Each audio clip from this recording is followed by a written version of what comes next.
Magandang araw po sa inyong lahat mga kababayan at welcome back dito po sa PNR at ito nga mga karibyo natin na karma na. Just in, Rimulya naniwala kay Trillanes. Nako, parehas na po pala sila ha. Grabe, parusang bitay kinontra sa Ichuara. Ayan mga kababayan, patungkol po riyan ang ating alamin at bibigyan ng reaksyon ngayong araw nito. Pero bago pong lahat mga kababayan, sa mga hindi pa po nakapag-subscribe sa ating munting channel, pa-subscribe naman po. At palike na rin po ng video ito. Maraming salamat po. At ito na nga, simulan na po natin to.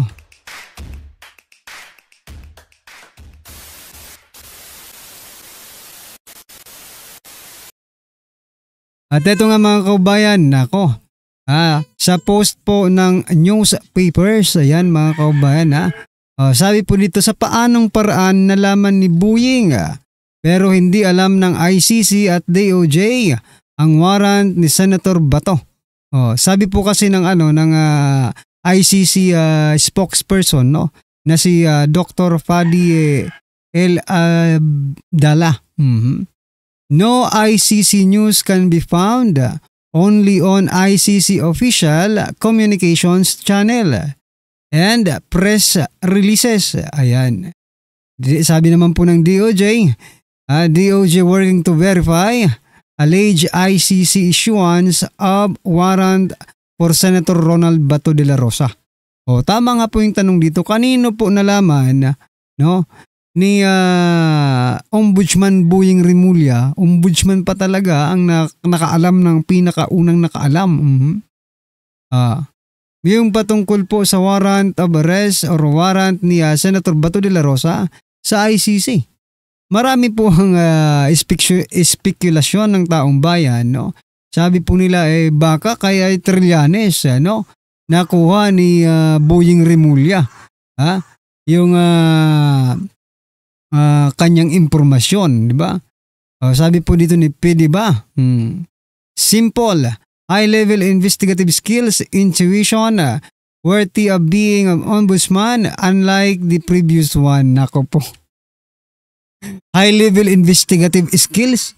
Bakit kailangan bang imbestigahan yung paglabas ng warrant of arrest, mga kaubayan? Hindi kami maniwala dyan, mga kaubayan, no? Sabi naman po dito ni Shera, maayos ba ang problema ng bansa kung makukulong si Bato? I think hindi, mas lalala pa nga siguro yata kasi alam nyo kung bakit lalala pa mga kababayan? No? Kasi for example, makulong si Senator Bato. Gaya nga ng ginawa nila kay former President Duterte, di ba? Pinakulong nila. I think that is the reason why lumakas ang loob ng mga kawatan sa ating gobyerno. Kasi inisip nila, against yun against sa corruption o nakulong, di ba? Ngayon si Senator Bato, di ba against na sa corruption? Lalakas po ang loob ng mga mga magnanakaw sa ating gobyerno kapag nakulong si Senator Bato. Yun po ang naiisip ko mga kababayan. Sabi pa po dito, ang daming kinaharap na problema ng bansa, yun dapat ang solusyonan ng nasa gobyerno. Huwag yung pagpapakulong kay Bato, inaatupag nyo. Ang unahin ninyo ay ang tugunan ng problema ng sambayan ng Pilipino at wag sa interes ng iilang mamamayang Pilipino. Correct. Diba? Kasi wala namang mapapala ang taong bayan ano ba ang napala ng taong bayan na pinakulong nila si former President Duterte? Wala. Bagkus ay lumala ang korupsyon sa ating bansa. Diba? Lumala ang mga magnanakaw. Lumakas ang loob ng mga magnanakaw nang ipinakulong nila si former President Duterte. Ganon din po ang mangyayari kapag nakulong or ipinadala sa dahig si Senator Bato de la Rosa. Ano po ang inyong masasabi dyan mga kababayan? I-comment nyo na lang po. At eto, pasadahan din po natin ang iba pang mga balitang nagtitrending sa mundo ng social media. Ito mga kababayan, ilang kongresista kontra sa isinusulong na parusang bitay para sa mga kurakot sa gobyerno. Ito, hindi na ito katakataka. Diba? Hindi na po ito katakataka. Alright? Naniniwala ang ilang kongresista na hindi makatao ang isinusulong na House Bill 11211 nitong 19th Congress na nagbibigay ng parusang bitay sa pamamagitan ng firing squad sa mga mapapatunayang kurakot sa kaban ng bayan. Biruin mo yan, no? Ha? Hindi raw makatao. Alright? Hindi makatao ang firing squad sa mga kurakot. Pero, makatao ba ang pangungurakot? Hindi lang millions kundi billions sa kaban ng bayan. Di ba? Yan, makatao ba yan? Sige nga, Chua, pakisagot. Ayon kay Manila City 3rd District Representative Joel Chua, ipinagbabawal sa saligang batas ang ganitong klaseng parusa.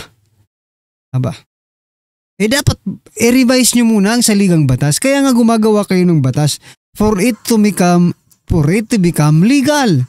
Di ba?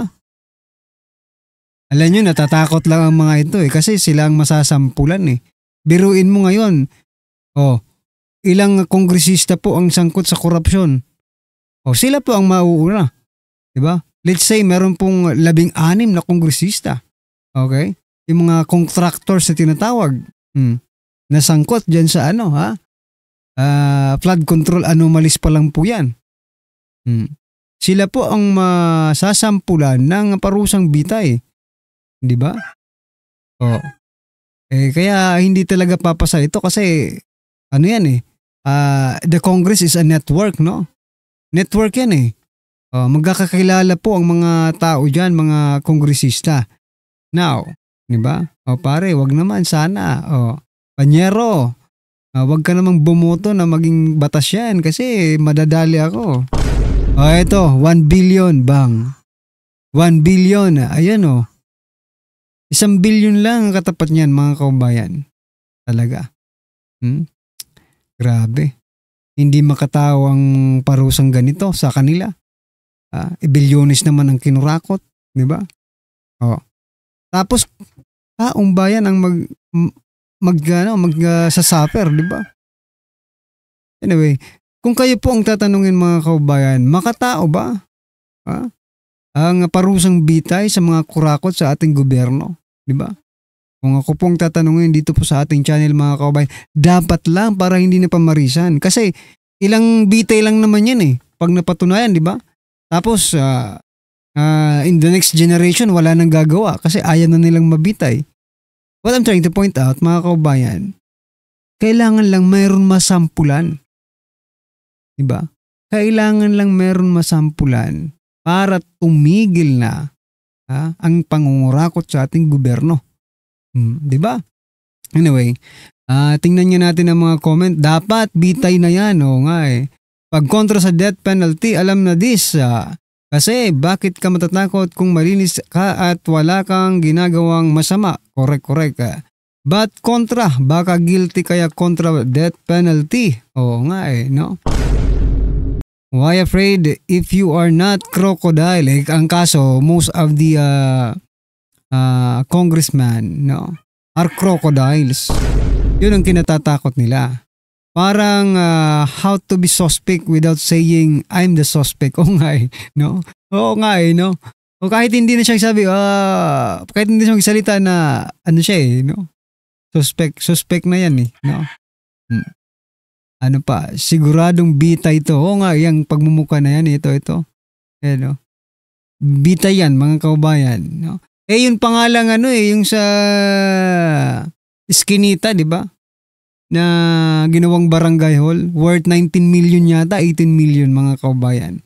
So, yan, siya po yung taong yun, sa Joel Chua, mga kaubayan. Anyway, eto pa, pasadahan pa rin po natin, isa pang congressman, mga kaubayan, na kung saan, ito, tinira niya si Vice President Sara Duterte. Sabi niya po dito, habang inililikas ang mga pamilya, winawasak ang mga tahanan at abala ang mga rescuer. Sa pagsagip ng buhay, ang pangalawang pangulo ay wala. Ay nako. Nasaan ang pangalawang pangulo? Representative Ortega question ang pagkawala ni VP Sara sa gitna ng kalamidad. Okay ka lang, Ortega, wala ka bang lagnat?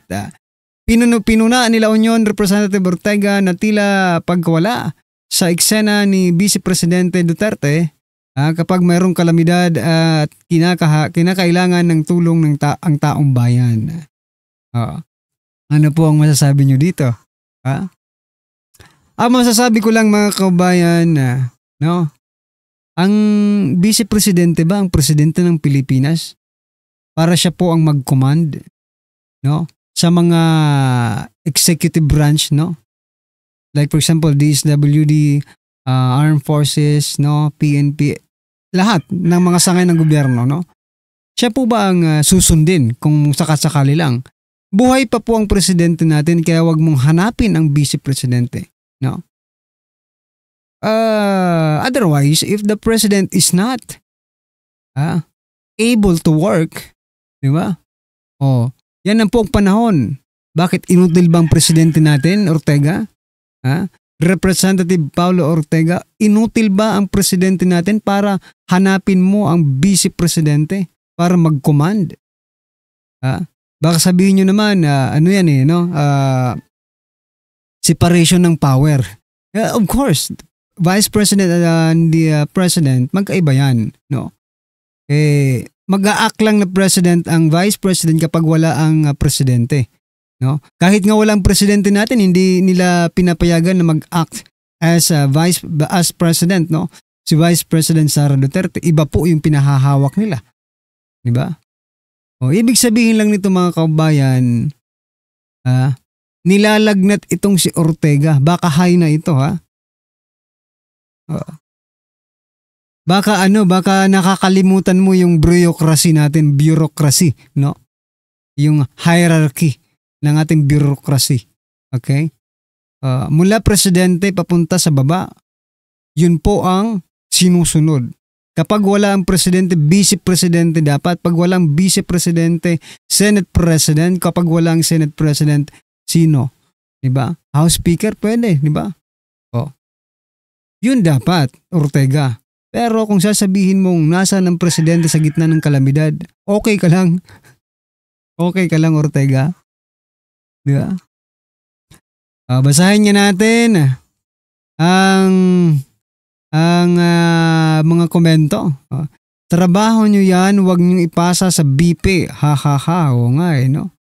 The crocodile mascot has spoken. Barking at the wrong tree. Kaya nga, sinasabi ko kanina mga kabayan, it's not the vice president, kundi yung presidente. So tama itong komento ni Phil Rice. Okay, sabi niya po dito, barking at the wrong tree. Ano pong inyong masasabi dyan mga kabayan? I-komento nyo na lang sa baba. Okay? So palpalin nyo na itong si Ortega. This is your chance, no? Walang hiya ito, pasadahan din po natin. Marcos Jr. nanawagan sa mga biktima ng bagyo na tanggapin na lang ang naging kapalaran. Sa isang situational briefing, kasama ang mga pangunahing opisyal ng gobyerno, binigyang diin ni Marcos na ang mga bagyo ay hindi maiiwasan. Totoo naman, no? This is not an extraordinary situation anymore. Do not think of it as a special situation. This is, I hate to use the overused phrase, but this is the new normal. New normal na tayo kasi ano tayo bagong Pilipinas, no? Ganito na talaga ang buhay natin. Kahit ano pa ang gawin natin. So tanggapin nyo na lang mga kaubayan, no? Tatanggapin na lang natin na yung billions, no? Na trillion na po, na flood control funds ay kinurakot lang, ganun ba? Tatanggapin na lang natin na billion po ang ninanakaw sa atin, ganun ba yon? Kasi it is part, no? Of yung tinatawag niyang panahon, no? Na hindi na maiiwasan yung panahon. Hindi nga natin maiiwasan yung panahon, pero ang gobyerno po ay gumagawa ng pwedeng mag-prevent, no?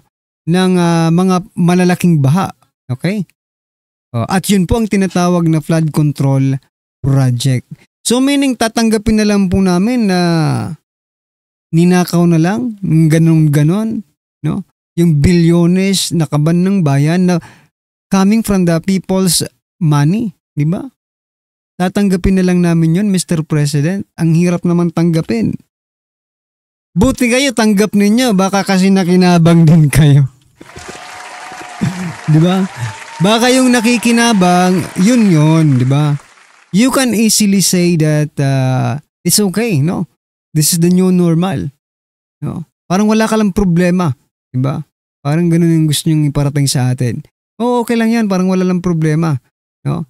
Because those are the peoples who maybe nakinabang doon po sa mga bilyones na tax ng taong bayan. Ano po ang naging komento ng ating kababayan?